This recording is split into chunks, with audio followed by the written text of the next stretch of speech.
So if we think there's a problem in Seattle where you have a very, very liberal/communist mayor, I would say, it's certainly beyond just liberal.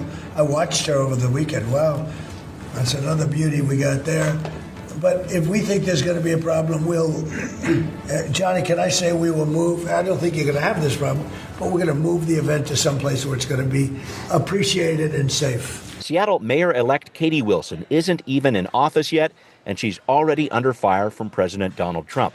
And the World Cup, where it's hosted, which is what the president was talking about just a short while ago, that's just the start of it.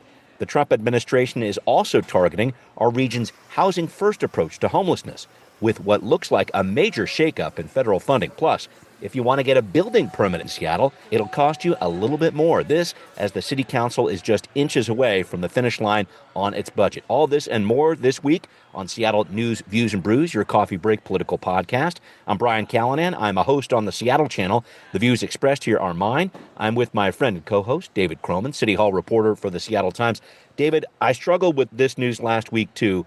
Mariners catcher Cal Raleigh not named the American League MVP, and you posted rather adroitly, I thought, how could Katie Wilson let this happen? Did you get any word back from the mayor-elect on your incredibly valid question there? I know, yeah. I feel like the recall campaign is already going to begin because this is Katie Wilson, Seattle, where our star catcher does not win MVP. I know. No, I am not surprised he didn't win. I actually was surprised at how close it was. I thought Aaron Judge would win it by a wider margin than that. Yeah. I think Cal Raleigh probably deserved it, but Aaron Judge's numbers hitting were just too. Yeah. You were competing statistical numbers of Aaron Judge with the kind of less tangible value, I think, of Cal Raleigh. Yeah. So the statistical narrative was, in my mind, was always going to win out. And it's all those jerks in New York, too, David. Let's get real about this. All right. Well, thank you, David, as always. Thanks also to our background noise sponsor, City Grind Espresso, on the first floor of City Hall. Thanks also to all the patrons of the show, paid patrons. You can get in on the action starting at just $5 per month. You'll get access to Patrons First podcast before anybody else and your very own decal, looking sharp there. I'm also working on a Patrons Appreciation event, first ever. Stay tuned for more on that, but please do your part. Go to Patreon online, support Seattle News, Views, and Brews. Also, thank you for watching this podcast on Converge Media. The video version is on Converge Wednesday nights at 7. All right, let's do this. Time for Right Here, Right Now. Well, David, you wrote about this World Cup story for the Seattle Times. The president saying earlier this week, Mayor-elect Katie Wilson is a liberal/communist mayor, and he talked again about possibly moving World Cup matches out of Seattle. They're supposed to be here next summer. He also made mention of this back in September, not too long ago. Wilson, for her part, has referred questions about this to the local committee that's been working on this for the past several years. That committee is saying the president's concerns about safety are unfounded. But, David, I guess we're just facing the question again. How serious is this World Cup threat by the president? Does he have the power to do that? Anything new on that part of the story? No, I mean, officially he doesn't have the power to do it. It's FIFA's responsibility. But the thing is, the second Trump administration really functions off of pressure campaigns and seems to actually be having some success with that, which is he understands the power of the presidency and has used that to his advantage, getting colleges and TV networks and newspaper organizations to do things that he wants, despite the fact that he doesn't have the literal authority over those. And so the World Cup would fall under that category of things where it is not up to him where the World Cup will be, but he had the head of FIFA in the room with him. Of course, the head of FIFA wants to curry favor with the president of the United States. So in that respect, I think it's a threat to be taken seriously. On the other hand, the only time this has come up both back in September and this time is when a reporter, and probably use that word a little loosely because a lot of these reporters that are allowed into the White House are kind of the right-wing conservative media sphere, prompts the president about it. They say, hey, have you considered how unsafe and terrible Seattle is? Why don't you move the FIFA World Cup? And the president goes, maybe I will do that. I haven't seen any indication that this is a thing that is occupying a lot of his brain space or time necessarily. So in that respect, if I had to guess that, the World Cup will happen here. If it doesn't, I think the city of Seattle and the state of Washington will have a fairly legitimate claim to a large lawsuit against I don't know who, FIFA, I suppose, because they've already Yeah. sunk a lot of time and money into preparing for this. And the promises are there. It is not a casual thing. I think, honestly, probably more significant of this little news story here is just the fact of Donald Trump's acknowledging Katie Mm, Wilson at all. yeah. I don't know that he has done that before. And in some ways, kind of a sign of things to come, which is this White House and the Republican Party sees figures like, more specifically, Zoran Mamdani, but Sure. probably increasingly Katie Wilson as being excellent foils for their campaign. And I think this is kind of the opening salvo in that for Katie Wilson specifically. I was going to ask about that. Are there some other places where you could see Wilson perhaps taking fire from the Trump administration when it comes to her leadership? As you say, President Trump has enjoyed picking fights with a number of blue cities on multiple fronts here. Any thought about where this might go when it comes to going after Katie Wilson in this way? Yeah, I mean, the main fight that he's been picking with blue cities is around, the National Guard and the presence there. They seem to be scaling back on that. There was news that they're sending a lot of the out-of-state National Guard home from Portland and I think in Los Angeles too. So, I don't know where they go from there. Maybe you see a little more kind of ICE activity around the area, though it's hard to imagine that that could go any higher than it already is.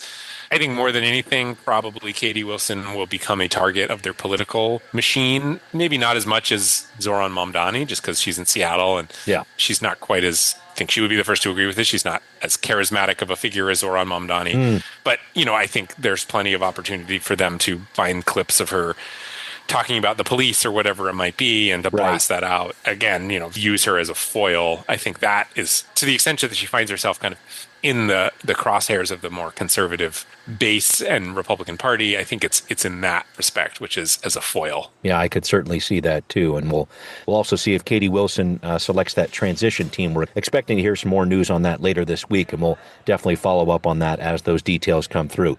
All right, well, back to World Cup news. The city will actually have a moratorium on construction around the downtown area during the soccer matches here next summer, but wait for the segue, folks. How many developers are going to be looking to build before then, now that a city council committee this week has approved some new price hikes for construction permits? David, another story you wrote about for the Times. No break for you, my man. It is an 18% price hike for most permits, which should bring in about $8 to $9 million over the next couple of years. There was a split vote on this, 5-3. Some council members not really liking how this would affect smaller developers potentially. But I think my big question overall is, David, how will this affect development citywide? Because it's not like builders are breaking down the doors looking for permits right now in Seattle. No, I think the concern is the death by a thousand cuts piece, which is that it is already pretty onerous and expensive to build in Seattle, and this adds to that expense. The piece here that I think is interesting is that, first of all, permitting offices plan ahead because they understand that there are boom periods and bust periods. So because they are funded basically through the fees and the revenue that they get from processing people's permits. So they understand that in the good times, they have to squirrel away some of that revenue so that when construction slows down, they have enough money to not lay people off. There's this thing that apparently is happening, which is there are still a good number of kind of small to medium sized projects. So the staff time and the staff hours that the city requires is still there. But historically, the cost of processing those smaller and medium sized projects is subsidized by the relatively profitable, if that's the right word you want to use, large projects, which as far as the size to manpower requirements requires fewer people, but cost a lot more money. And so those big projects historically have subsidized the cost of processing the small to medium projects. But they're bringing in more revenue to the city is what you're saying. Basically, they bring in more money to the city, and so you can keep the cost down for the smaller projects. But now the number of big projects in the city is just not very many at all, whereas there is still some activity on the kind of small to medium. And so the number of staff hours that they need is still there. Not to mention they don't really want to lay people off because they might need those people again in a few years. And so basically they're saying, look, we're in this big hole. If you don't want us to fire a bunch of people, we have to raise fees. Certain council members got really frustrated at that. I mean, understandably, because there is broad agreement in the city on both the left and the right. The permitting process is a barrier to building new housing, and the cost of the permitting process is a barrier to new housing. Yeah. And yet here we are raising the cost to build new housing.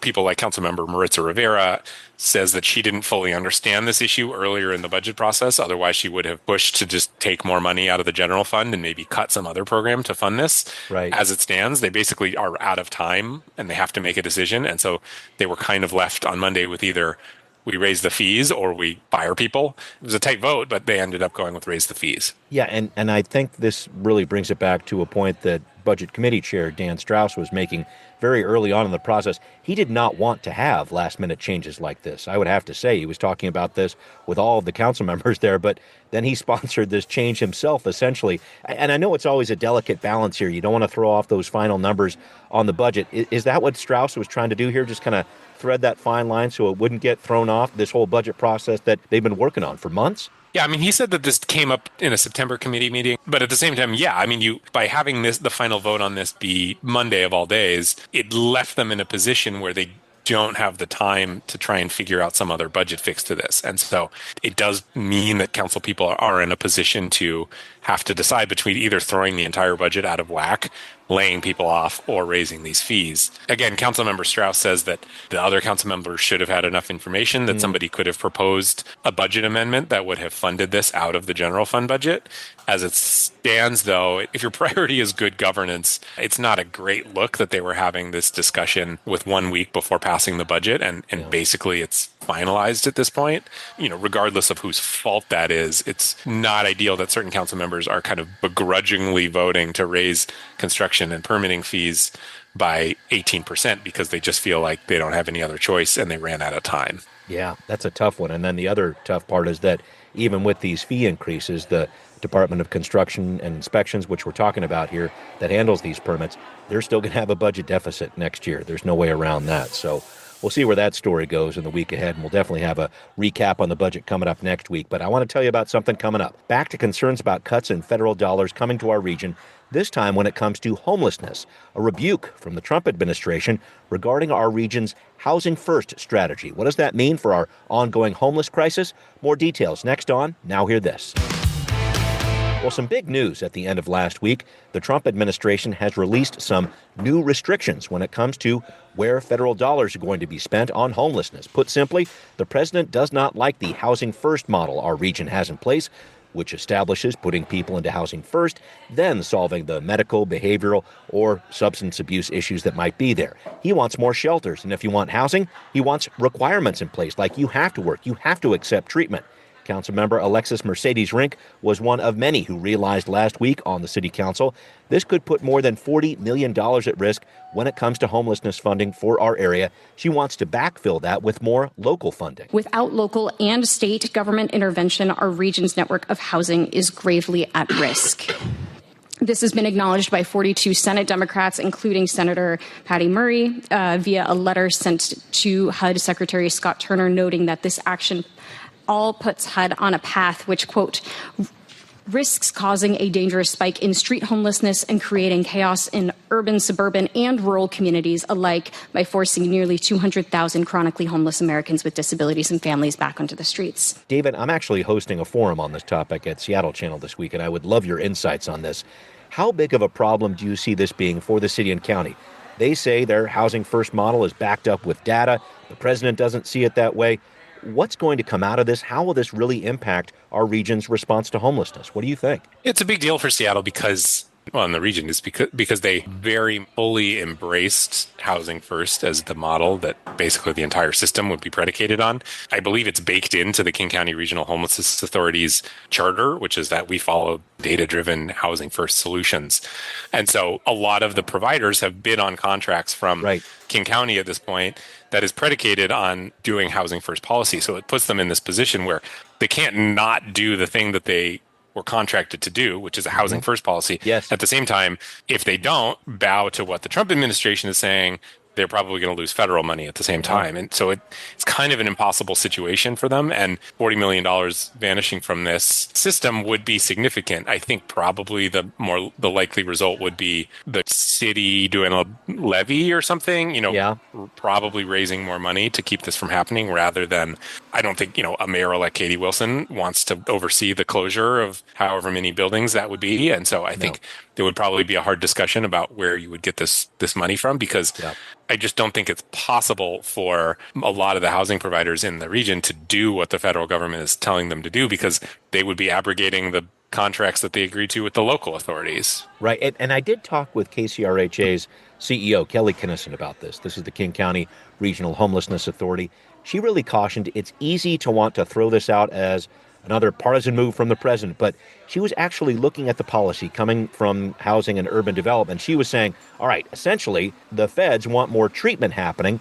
Now, how that's coupled with housing is certainly another story. But her point, and I wanted to ask you about this, David, is that I think on any side of this issue, there's no argument that more treatment is needed. So if local governments, if you follow me here, can take in these federal dollars to go towards more of these treatment options and maybe try to stand up the housing first model with local dollars, something along those, is that the answer that might come out of this? What do you think? Yeah, don't know the ins and outs of the policy well enough, but if the answer can be, okay, we have to do more treatment, then yeah, I think that is where this housing first conversation kind of breaks down a little bit, which is it becomes this binary of either you should require people do all these things before they get into housing, or, Right. This perception that housing first is just housing only. Yes, which is not. you just get housing and that's it. I don't know that anybody is actually advocating for the latter. No. I do think that there is a problem with some of the housing first buildings not having kind of enough Yep. resources, and that is a legitimate challenge, and I think worthy of critique and criticism and review. But adding more treatment to housing first buildings is a lot different than requiring certain steps that people Okay. have to get before they are allowed to be housed. Putting requirements on people before they get into housing, it's true that the data doesn't really back that up as an effective strategy. Yeah. I also think no one's particularly happy with the reality of people getting housing and then no follow-up. Yep. Can the Trump administration be sort of negotiated with on this? Would say, hey, if we put more treatment in our housing first buildings, is that kind of meeting your requirement? Then Yeah. I don't know that anyone would have a particular political problem with that, other than the fact that it's coming from Donald Trump. But if it truly is, you have to write requirements into your buildings before people can get in, then that would be a big problem. Yeah, I think so too. And I think one of the biggest question marks is I believe in talking with Dr. Kinnison about this, I think there's still some question as to actually where the number is going to be. I know that King County is going to submit the paperwork to go to the feds and say, hey, we need this for X, Y, and Z. They're working on that right now.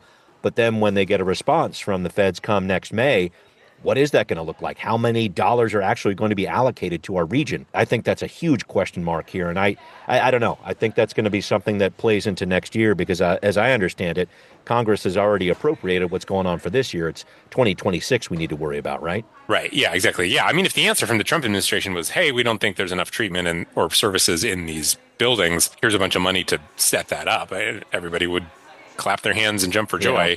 Yeah. I'm skeptical that that's going to be the answer here for a lot of reasons. Fair. I just wanted to make sure I brought Yeah. that up too. And I did want to bring up another feds versus city issue coming to the fore this week. A number of cities and counties in our state are turning off their license plate reading surveillance cameras with new concerns over who can access that data, i.e. federal immigration agencies. This stems from a Skagit County Superior Court ruling a few weeks ago that camera information must be made public to stay true to state law. So Redmond, Linwood, Skamania County are all putting their programs on hold. And David, here we go. Can we make the argument that this information is not subject to the Public Records Act? There's a lot of concern over this. It sounds like ICE agents are already accessing these records in cities across the state. What do you think about this? Yeah, this is interesting. Flock being a private company, I think. And this is the software that's used to make this happen, right? Being a private company kind of makes things interesting. At one point, I had heard that there was some kind of conversation locally among like HOAs to install Flock cameras and things like that. So I think the fact of Flock kind of existing just outside of the kind of public realm I see, yeah. complicates things a little bit because maybe that's harder to regulate. At least that's the argument from, say, the city of Seattle. Because remember, the city just authorized scaling up of CCTV surveillance cameras in Seattle for law enforcement purposes. Mayor Harrell and the members who voted for it argue, we've layered on all these benchmarks and regulations to protect that data, and we'll turn them off if there's any evidence of this being accessed. I think the concern with Flock is that it's not quite as well regulated and therefore maybe more open, but it certainly does kind of reignite this surveillance versus public safety debate that's going on, which I think is, made more acute by the fact that law enforcement agencies are still short a lot of staffing. And so they're hoping to use these kind of technologies as, I think they like to use the term force multiplier. Yes, right. And, I think a lot of the conversations around expanding that sort of surveillance began before Trump was elected this time around, certainly did in Seattle. Now that he is elected, it's interesting to see this issue now being revisited. Do you have an idea about how to find some sort of middle ground on this or resolve this? So, like, police can still use the cameras for speed enforcement, et cetera, but not open up the record. It just seems like a kind of a troubling part of the state law here, because another part of this too, and this has been brought up in some of the arguments as well, people who are stalkers could use this. People who are political opponents could try to use this footage in some way to get back at certain people. It just, there's so many different ways to use this footage in a harmful way, potentially. I think that's the big concern, and I just don't know where that middle ground would be legally. Yeah, I don't either. It's such an interesting thing because there are a lot of cameras out there that do a lot of different things. And the regulatory framework around those cameras is so complex that it can be, I think back, I can't remember when it was. I was on the transportation beat. So it was probably 2 years ago. There was a man who was bike riding near the West Seattle Bridge and was hit and killed in a hit and run. And the person drove off. And it was fairly clear that there would have been evidence of this person's car captured on the West Seattle camera that was installed to catch people using the low bridge when the high bridge was closed. Yep, right. But the state had put in all these regulations saying you cannot use that for law enforcement purposes. That's just for tickets. And it was kind of interesting to watch this this frustration of like, well, this poor man and his family has been killed, and his family is now grieving, and they have a hit. They don't know who did it, and we might have evidence on this camera, but we can't use it. That was always kind of the ACLU of Washington's caution with basically putting up any surveillance anywhere, no matter how well regulated, is when push comes to shove, people are going to want to take advantage of it for purposes that might not have been for reasons not maybe originally laid out in the original regulation. And because when something emotional, like somebody getting hit by a car happens, it's easy to ask, well, why don't we just use the camera footage that was right there? And I think those are the same kind of conversations that are happening around this broader surveillance network, which is there is in some ways, a clear use case for them, which is there aren't a lot of cops. When there's violent crime, we want to be able to catch the people who did them. But it then goes back to that.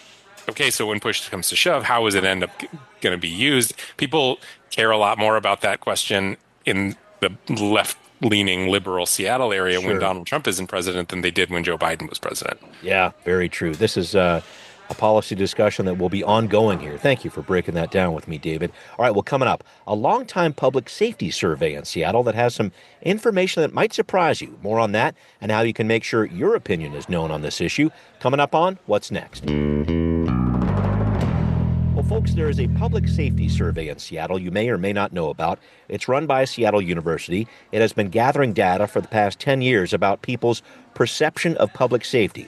It puts together a lot of this data to create what's called a police legitimacy score, basically seeing how many people trust the police. For a while before the pandemic, that number was in the 60s. 6 out of 10 people had a good amount of trust in the police. Gene Balk was writing about this in the Times. In the pandemic, that number dropped into the 30s. Present day, it's just starting to creep back into the 40s.